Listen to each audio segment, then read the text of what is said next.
Hey, good morning. It's another Wednesday here, and just posting another sharing from the Church of the Christ Mind, the gathering we have every Sunday morning at 9 o'clock. There's a Zoom link on the, wherever you're looking at this, likely there's a Zoom link there, but on Facebook on the Way of the Heart study site for the Way of Mastery, or the Church of Christ Mind Way of the Heart page. And you're welcome to join us. It's 9 o'clock Eastern Time on Zoom, in the link. So we're for the third week, we're going to be staying with the same subject this coming week, and that is the subject of judgment. I want to bring a couple things, a couple just basics around the teachings from the Way of Mastery and the Course of Miracles in this, just how significant judgment is. Joshua talks in the Way of Mastery about how by identifying with the body, by seeing ourselves as a body, we identify with the sensory apparatus of the body. And so we see things in very limited ways because we have such a limited perspective that the body brings. That limited perspective creates delusion, what the Course of Miracles would call the world. So the world is this amalgamation of our thoughts and misperceptions all built together into this theory of life, this way of seeing life, way of interacting with the world, which is based on this false messaging that we're getting. An example I like to use is that we used to think the world was flat, but now we know it's round, but not because of our senses, but because of our thoughts and our awareness, and this kind of progression of knowledge which is built up, which counteracts the limits of the perceptions of the body. So in the same way, you could say spirituality is teaching to counteract the perceptions of the body, of body identification. Spirituality is saying only love is real because it's the only creative power, it's the only thing that can create life, it's the only thing that can sustain life, therefore it's the only thing. And if we're not seeing that, then we're still under the delusion of the limited perception that comes from the body. Jesus in Joshua in the crucifixion overcomes the identification with body and teaches that death isn't real. Death could be seen to be the greatest delusion of body identification from this perspective. Judgment maintains this, what could be called a dream. Now, the phrase dream is a tricky one, right? It kind of says, one interpretation of it says, nothing's real. Yeah, the Course of Miracles would say nothing's real. But at the same time, or rather some Course teachers would say that, at the same time the Course is saying and teaching its students over and over and over again to see the reality within this world, not the surface reality that's been projected upon it, which comes from this kind of accumulated thought system, misperception after misperception, body identification with what we're perceiving and seeing. The world is flat, the world is flat, the world is flat, the world is flat, therefore what? Is a lot of what's going on, but the world isn't flat.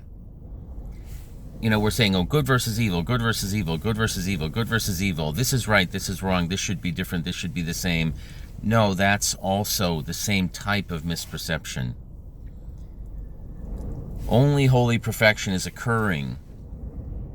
In this world, only love is real, and everything coming to us, every agitation we have, every time we fight something in the world, we're really just judging. We're saying, basically, that should be different. It would be better if it were different. Instead of, I don't know, maybe everything is the way it's supposed to be. But we're better off if that's the case. I was just looking at this myself today, sort of a radical microscopic honesty on this, and I was getting riled up about this. There's a case in the news about a basketball player who's criticizing Nike for using slave labor. And I had this very strong feeling, that's wrong. That shouldn't be happening. And I posted some things about it on Facebook, and I love this thing I saw recently. Somebody said, I posted my opinion on Facebook there. Kind of work done. That should take care of it. and I noticed that I was agitated. I was having this feeling, something's wrong here. Something should be different. I'm judging that what probably most people would agree with, slave labor is not desirable. But I had this sense that, well, I mean, do I absolutely know that for sure? I don't know what the soul's journey is. But more importantly, of all the kaleidoscope of miserable, horrible things that one can focus on in the world, why am I focused on this one? Why is Dave focused on this one now? And so I remember my wife saying a while back that she feels like a slave some of the time. And I thought, oh, well, I didn't really pay attention to it.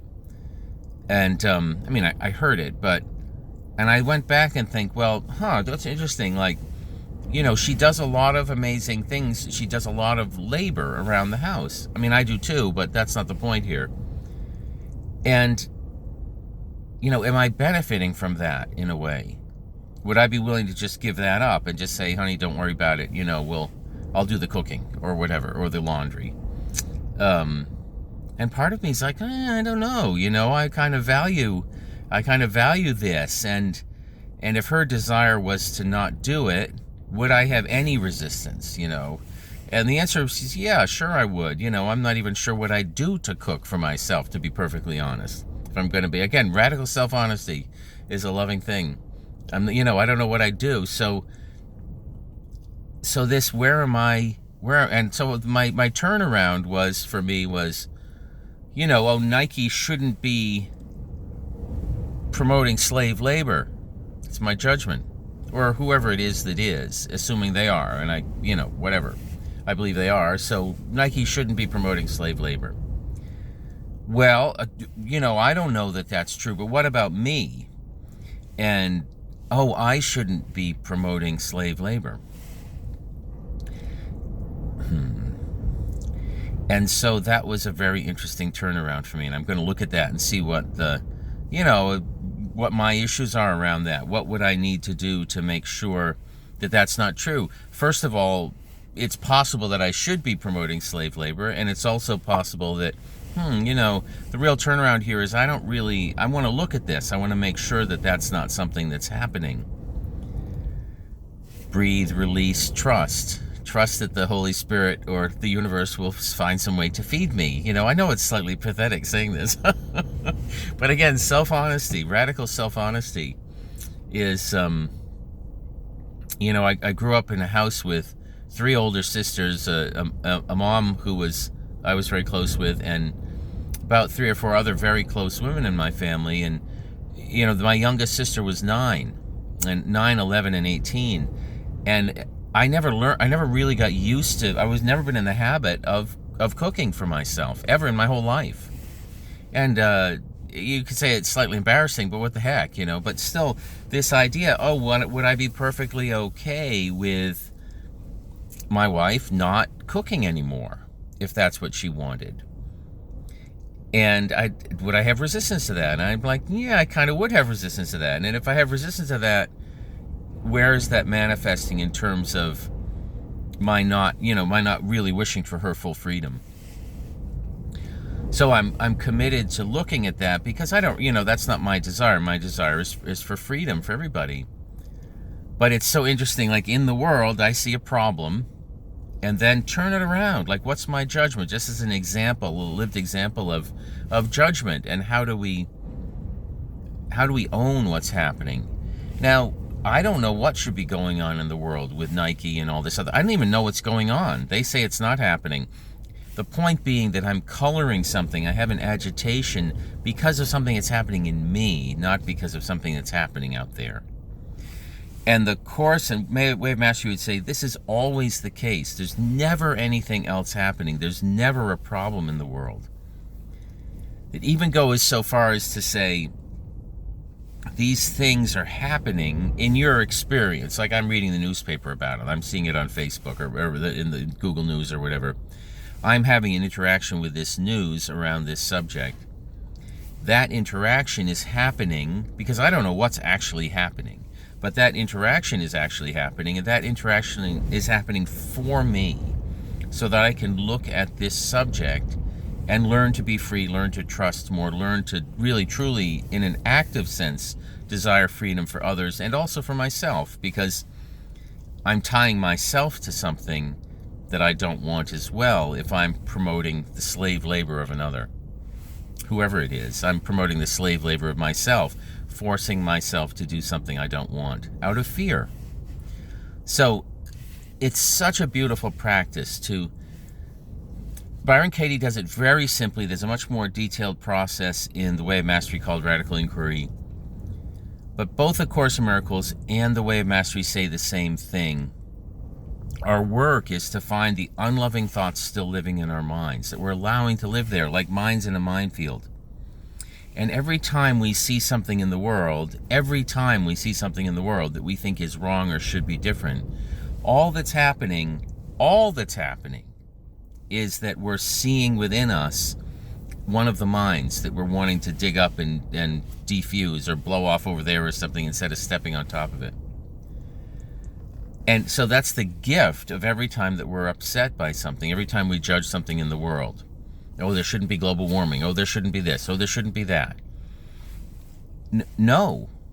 What there is perfect, because it's designed to help us wake up by showing us where we're judging. And where we're judging, that's truly the source of our experience. First axiom, Way of Mastery: I and I alone am creating my experience. Well, how am I creating it? By what I'm choosing to put my attention on. And if I think something should be different, then I'm in conflict and I'm miserable. So learning to see that my freedom comes from healing all of the beliefs that something should be different. Thanks for listening.